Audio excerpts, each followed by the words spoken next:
आज हम परम आदरणीय दादी प्रकाशमणि जी की पुण्यतिथि मना रहे हैं। जब हम दादी जी के व्यक्तित्व के बारे में सोचते हैं तो उसको बयान करने के लिए शब्द कम पड़ जाते हैं। दादी जी ने 18 जनवरी 1969 को जब ब्रह्मा बाबा अव्यक्त हुए, इस ईश्वरीय विश्वविद्यालय की बागडोर मुख्य प्रशासिका चीफ ऑफ ब्रह्मा कुमारीज के रूप में संभाली। उनके कार्यकाल में इस ईश्वरीय विश्वविद्यालय ने दिन दुगनी रात चौगनी प्रगति की और दादी जी ने, उनके विजन ने इसे एक वैश्विक संस्थान, एक वाइडली रिकॉग्नाइज्ड ऑर्गेनाइजेशन बना दिया। जब हम सोचते हैं तो कुछ माइलस्टोन्स याद आते हैं, जिसमें ब्रह्मा कुमारीज को यूनाइटेड नेशंस की NGO यानी गैर सरकारी संस्था के तौर पर मान्यता प्राप्त हुई और वो मान्यता भी विद कंसल्टेटिव स्टेटस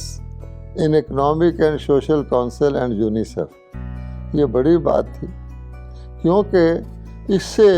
संस्था को आगे बढ़ने के लिए, सेवा करने के लिए बहुत नए इंटरनेशनल एवेन्यूज़ खुल गए। क्योंकि यूनाइटेड नेशंस हमारा ही काम करता है। यूनाइटेड नेशंस विश्व में शांति लाने के लिए और सारे विश्व की गवर्नमेंट्स को इकट्ठे करता है। हमारा भी यही काम है, तो काम हमारा, और जब हमने रिकॉग्निशन प्राप्त कर ली तो उस माध्यम से और भी तेज़ी से बढ़ने लगा। और हम जानते हैं कि यूनाइटेड नेशंस के अंडर अगर हम पीछे मुड़कर देखें वर्षों के, तो यूनाइटेड नेशंस के अंडर और उसके सहयोग से हमने बहुत सारे इंटरनेशनल प्रोजेक्ट किए। Series of universal peace conferences mount Abu में हुई और उसके बाद ग्लोबल कोऑपरेशन का प्रोजेक्ट चला, मिलियन मिनट्स ऑफ पीस का प्रोजेक्ट चलाया गया और इसके अनुसार जो प्रगति हुई तो ब्रह्मा कुमारीज को यूनाइटेड नेशन से 6 पीस मैसेंजर अवार्ड मिले, जिनमें से 5 तो भिन्न भिन्न देशों के थे, रीजन्स के थे और एक इंटरनेशनल था। और ये दरवाजे खुल गए कि ब्रह्मा कुमारीज के माउंट आबू हेडक्वार्टर में इंटरनेशनल VIP पर्सनैलिटीज़ के आने से। हमें याद है कि जब ग्लोबल पीस कॉन्फ्रेंसेस और हार्मनी कॉन्फ्रेंसेस माउंट आबू के ओम शांति भवन में शुरू हुई, तो हर वर्ष हर कॉन्फ्रेंस में यूनाइटेड नेशन से अंडर सेक्रेटरी जनरल या कोई मुख्य अधिकारी आते थे, जिनमें हम जानते हैं doctor James Jonah under secretary general, doctor Robert Muller under secretary general, mister Safronchuk, शैली स्विंग शैली मुख्य नाम थे। और उसके साथ ही भारत से भी उसी लेवल के VIPs उन कॉन्फ्रेंसेस में आने लगे और यूनाइटेड नेशंस का जो भारत में ऑफिस है उसका भी हमें कॉपरेशन मिलने लगा। फिर हम देखते हैं कि इसके अतिरिक्त इंटरनेशनल सिनेरियो में सभी महाद्वीपों में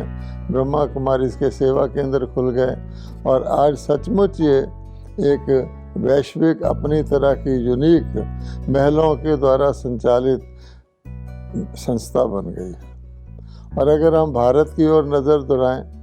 तो भारत के अंदर भी बहुत ही व्यवस्थित तरीके से सेवाएं बढ़ी। पहले तो सारे देश में जोन्स बनाए गए सेवा के लिए। जैसे गवर्नमेंट ऑफ इंडिया की स्टेट्स हैं तो हमारे जोन्स बिल्कुल स्टेट से रिकॉन्साइल तो नहीं करते और कई कई कई अलग स्टेट्स में भी फैले हुए हैं, लेकिन इन जोन्स के द्वारा बड़ी बड़ी बहनें हमारी अनुभवी जोन इंचार्जेस बनी और जोनल कमेटीज़ बनी और विधिवत तरीके से सेवा बढ़ने लगी। सबसे बड़ी अगर हम देखें अचीवमेंट ये हुई कि भिन्न वर्गीकरण किया गया, सारे समाज का वर्गीकरण किया गया जिसमें 18 वर्ग बनाए गए और उस वर्गीकरण में समाज का कोई भी क्षेत्र अछूता नहीं रहा।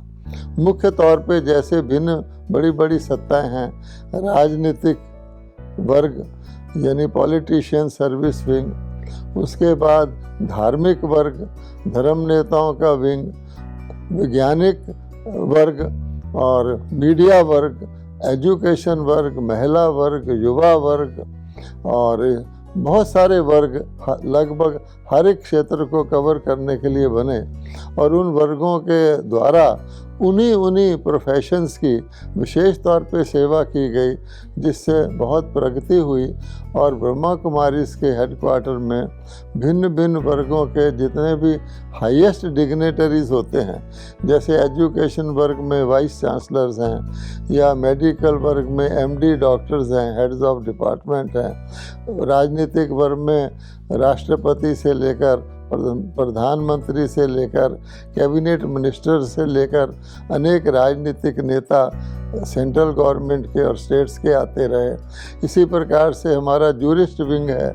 जिसमें सुप्रीम कोर्ट के चीफ जस्टिस से लेकर अन्य जस्टिस और हाई कोर्ट्स के जज, वकील और लीगल प्रोफेशनल्स आते रहे। कहने का भाव है कि एक प्रकार का इस हमारे विद्यालय को आधुनिक और टॉप पर ले जाने के लिए इस प्रकार की सेवा हमारी होने लगी। उसके बाद दादी जी ने स्पिरिचुअल फेयर्स एंड फेस्टिवल्स, जिसको हम कहते हैं आध्यात्मिक मेले, दुनिया के अंदर भी मेले लगते हैं या कुछ मेले धर्म के नाम पर लगते हैं, कुंभ मेला इत्यादि, लेकिन लगातार भिन्न भिन्न देशों में, भिन्न भिन्न प्रांतों में आध्यात्मिक मेले करवाने शुरू किए, जिसमें मुझे याद है कि लाल किले में वर्ल्ड वेलफेयर फेस्टिवल हुआ जो इंटरनेशनल था, जिसमें भारत के और विदेशों के भाई बहनों ने भी हिस्सा लिया, अपने अपने स्टॉल लगाए, झांकियाँ भी निकाली, वो एक देखने को बनता था। उसके बाद दादी जी ने एक और प्रोजेक्ट चलाया, हर बड़े नगर में 10 मेले किए जाएंगे, तो वो उस प्रोजेक्ट के द्वारा भी लाखों करोड़ों की जनता को ब्रह्मा कुमारीज़ की शिक्षाओं के बारे में पता लगा। उसके पश्चात दादी जी ने एक और प्लान बनाया कि 1-1 लाख पब्लिक की सभाएं की जाएं, तो वो भी हमारे भिन्न भिन्न प्रांतों में, मुझे याद है दिल्ली में भी 2 इस प्रकार की सभाएं की गई थी जिसमें 1-1 लाख का ऑडियंस था। तो वो भी एक प्रकार का एक भव्य, जिसको कहते हैं व्यंग मार्ग की सेवा, ऐसा कार्यक्रम दादी जी ने रखा। फिर इस सारे कर्मों को चलाने के लिए और भिन्न भिन्न सेवा के अंदर जो बढ़ते जा रहे थे, उनके लिए दादी जी ने टीचर्स यानी ब्रह्मा कुमारी शिक्षिकाओं की एक शिव शक्ति सेना तैयार की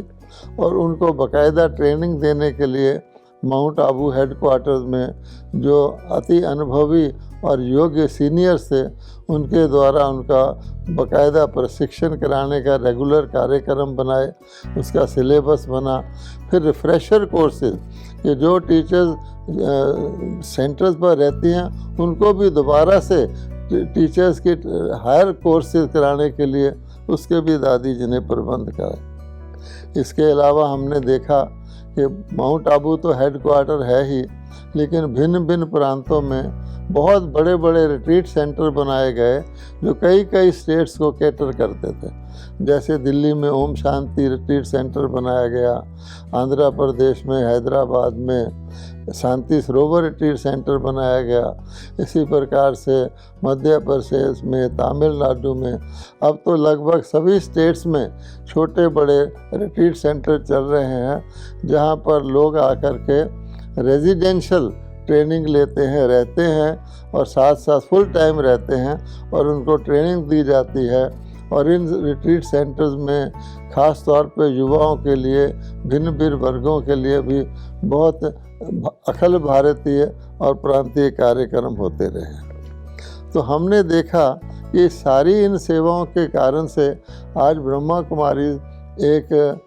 छोटी की अपनी तरह की वैश्विक संस्था बन रही है और दिन प्रतिदिन इसकी प्रगति हो रही है। इस सब का श्रेय हमारी आदरणीय दादी जी को जाता है। हमने देखा कि दादी जी का एक मुख्य धारणा थी कि मैं निमित्त हूँ, और निमित्त भी वो दो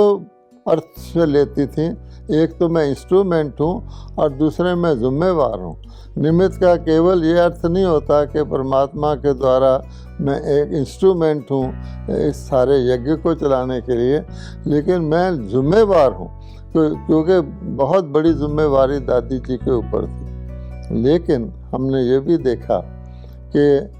बाबा की श्रीमत का पूरा पालन, कि ब्रह्मा बाबा को पूरा फॉलो दादी जी ने किया। और एक ख़ास बात नोट करने की ये मैंने देखी कि दादी जी सबसे मिलकर और सबको मिलाकर सेवा को आगे बढ़ाते थे, स्वोन्नति को भी आगे बढ़ाते थे। समय प्रति समय पर अखिल भारतीय और प्रांतीय मीटिंग्स होती थी, वर्गीकरण की भी मीटिंग्स होती थी, जिसके द्वारा स्वोन्नति और विश्व सेवा के कार्यक्रम रखे जाते थे। तो आज के दिन हम इतने सारे इतिहास को देखते हुए, इतने सारे माइलस्टोन्स को देखते हुए दादी जी से प्रेरणा लेते हैं कि दादी जी के जीवन में सदा उमंग उत्साह रहा और वो दूसरों का उमंग उत्साह भी बढ़ाती रहीं और सबका दिल की बात सुनती रहीं। और उनका साफ दिल, उनकी सादगी,